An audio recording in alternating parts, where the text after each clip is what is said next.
మీరు యూరోప్కి వచ్చి దశాబ్దాలైనా మీ మనసు ఎప్పుడు ఆంధ్ర వైపు ఉంటుంది. 2019 నుంచి 24 వరకు రాష్ట్రం దారి తప్పిందే, మనం అనేక ఇబ్బందులు ఎదుర్కొంటున్నాం, మన పరువు పోతుందని చాలా మంది నన్ను కలిశారు, నాతో మాట్లాడారు, నాకు వాట్సాప్ లో మెసేజ్ పెట్టారు. వాళ్ళందరూ ఒకటి చెప్పారు, కలిసిగట్టుగా పోరాడితేనే ఆ సైకోని మనం తరిమి కొట్టచ్చని. అది చేసి చూపించాం, కలిసిగట్టుగా సాధించాం. 93% కాదు రాము, 94% సీట్లు మనం గెలిచాం. అది మనందరి కృషి. ఆ 5 సంవత్సరాల్లో ఇక్కడున్న మీ అందరి సహకారంతో అనేక సంక్షేమ అభివృద్ధి కార్యక్రమాలు కూడా మనం చేశాం. అమరావతి ఉద్యమం కానివ్వండి, దాని తర్వాత ఇప్పుడు చూపించినట్లు యుక్రెయిన్లో తెలుగులు ఇరుక్కుంటే వాళ్ళని తిరిగి భారతదేశానికి తీసుకొచ్చి బాధ్యత తీసుకున్నాం. అంతేకాకుండా మన రాష్ట్రంలో ఉన్న తెలుగులకి ఎడ్యుకేషన్లో కానివ్వండి, హెల్త్ కేర్లో కానివ్వండి ఉద్యోగాలు ఉన్నాయి, మీరు ట్రైన్ చేయండి అని చెప్పి పార్టీ ఆఫీస్లో ఎంపవర్మెంట్ సెంటర్ ఏర్పాటు చేసి కార్యకర్తలు వాళ్ళ పిల్లలకి ట్రైనింగ్ ఇచ్చి ఇతర దేశాలు కూడా పంపించిన వ్యక్తులు మీరు.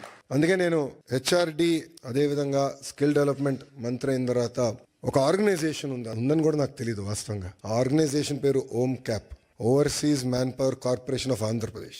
అదొకప్పుడు బాబు గారే బ్లూ కాలర్ వర్కర్స్ అంటే కన్స్ట్రక్షన్ వర్కర్స్ మిడిల్ ఈస్ట్కి వెళ్ళేదానికి ఒక ఆర్గనైజేషన్ ఉండాలని చెప్తే మేమందరం కూర్చుని చర్చించి బాబు గారితో కూడా చర్చించిన, లేదో అది బ్రాడర్ గా చేయండి, ఎక్స్పాండ్ చేయండి. ఇప్పుడు ఏదైతే మీరు ప్రెజెంటేషన్ చేశారో మన తెలుగు ప్రపంచం మొత్తానికి ఎట్లా ఎక్స్పోజ్ చేయాలి, ఆపర్చునిటీస్ ఎక్కడున్నాయి, అది ఒక భాగం అవుతే ఇతర దేశాల్లో ఉన్న తెలుగులు తలసరి ఆదాయం డబుల్ ఎట్లా చేయాలి, దానిపైన మీరు ఫోకస్ చేయండి ఆదేశాలు జారీ చేసిన వ్యక్తి గౌరవ ముఖ్యమంత్రి చంద్రబాబు నాయుడు గారు. అంటే ఆయన ఎప్పుడు కూడా మన గురించి ఆలోచిస్తారు, మన భవిష్యత్తు గురించి ఆలోచిస్తారు. తెలుగులు ఎక్కడున్నా అన్ని రంగాల్లో నంబర్ 1 ఉండాలనే లక్ష్యంతో ఆయన పనిచేస్తారు. ఇప్పుడే భరత్ అన్నట్టు గౌరవ ముఖ్యమంత్రి గారు రాజకీయాల్లోకి రాకుండా ఉంటే ఆయన ఈలాన్ మస్క్ ఆఫ్ ఇండియా అయ్యేవారు అని అన్నారు.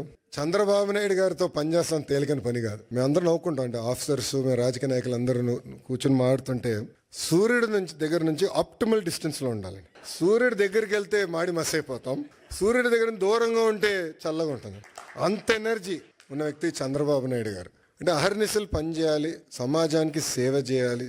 అటు తెలంగాణ కానివ్వండి, ఆంధ్ర కానివ్వండి, తమిళనాడు, కర్ణాటక, అండమాన్ నికోబార్, ప్రపంచంలో ఎక్కడ తెలుగులు ఉన్నా అన్ని రంగాల వాళ్ళు నంబర్ 1 ఉండాలి, వాళ్ళు ముందలు తీసుకెళ్ళే లక్ష్యంతో ఇప్పుడు కూడా అహర్నిశలు పనిచేస్తున్నారు.